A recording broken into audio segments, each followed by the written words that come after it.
તો સ્વાગત છે તમારું મારા નવા વિડીયોમાં। તો આજના વ્લોગની શરૂઆત આપણે બપોરથી કરીએ છીએ અને જુઓ ઘરનું બધું જ કામ પતી ગયું છે અને રસોઈ પણ બની ગઈ છે। રસોઈમાં આજે હું તમને બતાવું કે આજે મારી થાળીમાં રસોઈમાં શું બન્યું છે। તો જુઓ આજે બપોરના જમવામાં બન્યું છે બટેકાની ચીરીયું, બટેકાનું શાક અને ભીંડાનું શાક, સાથે ચટણી અને કેરી અને ડુંગળીનું કચુંબર, સાથે સાથે ફુલકા। તો આજની રસોઈ કંઈક આવી છે। હવે આપણે જમીને આરામ જ કરવાનો છે, કેમ કે આપણે કાલે ભુજ ગયા હતા તો બહુ જ થાકી ગયા હતા અને સવારે પણ ઉઠવામાં થોડું મોડું થઈ ગયું હતું, તો કામ બધું હમણાં પત્યું અને સાથે સાથે બીજી બાજુ જમવાનું પણ બનાવી લીધું।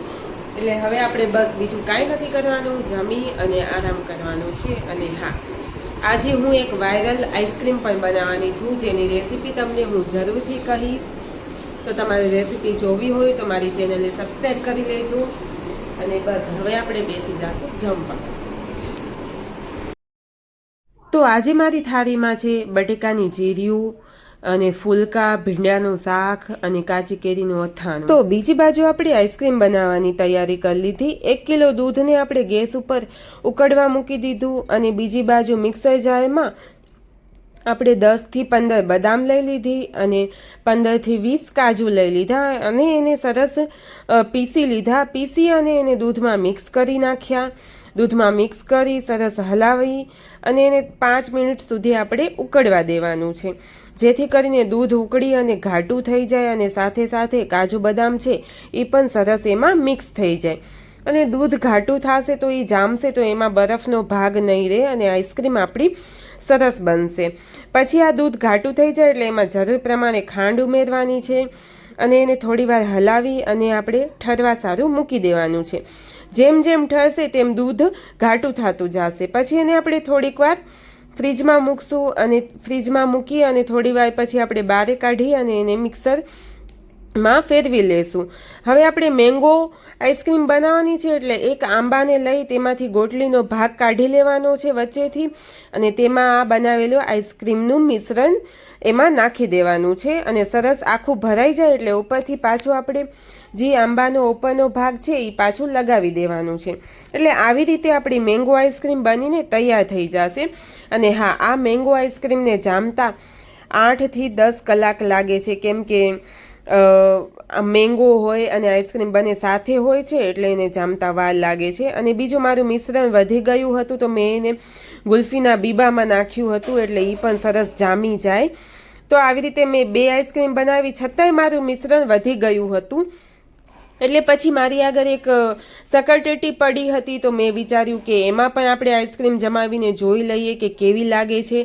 તો બચેલું મિશ્રણ મેં બધું એમાં નાખી દીધું અને એના જે વચ્ચેના બીજ હતા એ બધા કાઢી લીધા અને પછી એમાં આપણે આ આઈસ્ક્રીમનું મિશ્રણ નાખી દીધું અને એને પણ આંબાની જેમ જ ઉપરથી પેક કરી અને ફ્રીઝરમાં જામવા સારું રાખી દઈશું। હવે આ આઈસ્ક્રીમ કેવી બને છે અને જામશે એને ઘણી વાર લાગશે, એટલે આ આઈસ્ક્રીમ કેવી બની છે એનો વિડીયો હું તમને કાલે બતાવીશ।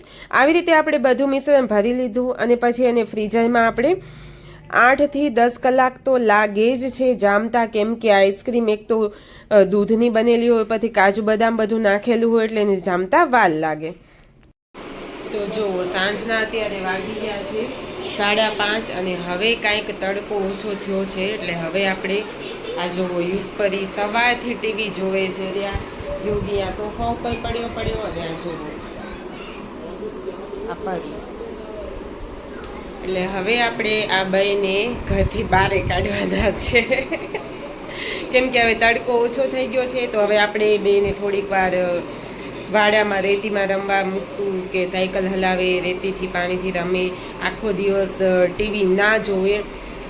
તો હવે આપણે બેને કહેશું કે બહાર રમે અને ટીવી થોડી વાર બંધ કરે। તો જુઓ યુગ પરી તૈયાર થઈ ગયા છે। હવે એમને જે પથારા કર્યા હતા પહેલાં એ બધા ઊંચા મૂકી દીધા છે, કેમ કે એ લોકો જ રમડકા લે તો પાછા એ લોકો બધી વસ્તુ જગ્યાએ રાખી દે એટલું સારું છે। અને મેં પણ પહેલાંથી એવું જ શીખવાડ્યું છે કે જે વસ્તુ ખપે એ લ્યો પણ પાછી જગ્યાએ રાખી દો। તો હવે તૈયાર થઈને તમે ક્યાં જાઓ છો? તો હાલો હાલો, તડકો હવે ઓછો થઈ ગયો છે એટલે વાંધો નથી. હવે રેતીમાં પેલા થોડુંક પાણી છાંટશે એટલે ટાઢક થઈ જાય અને પછી એ લોકો રેતીમાં રમશે અને હું મારા ઘરનું કામ કરી લઈશ ત્યાં સુધી.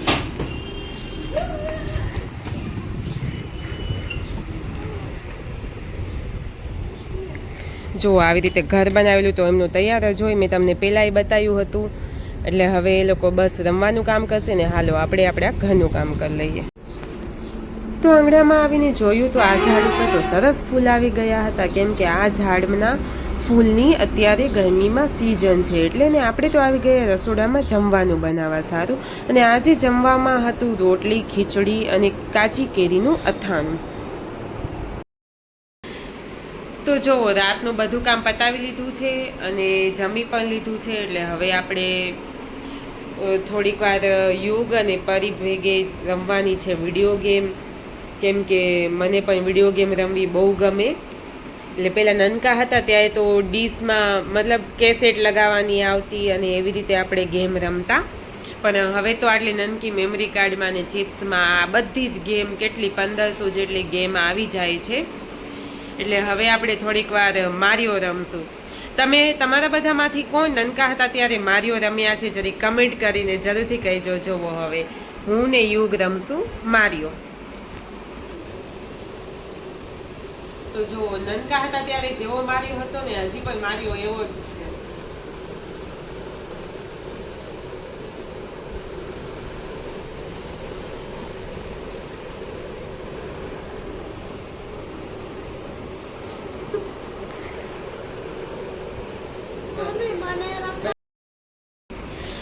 તો આજના વિડીયોમાં આટલું જ. તો તમને મારો વિડીયો જો કેવો લાગે છે કમેન્ટ કરીને જરૂરથી કહેજો અને મારી ચેનલને સબસ્ક્રાઈબ કરવાનું ના ભૂલજો. વિડીયો ગેમ રમીને આપણે સૂઈ જઈશું અને કાલે મળીશું નવા વિડીયોમાં. ત્યાં સુધી જય શ્રી કૃષ્ણ.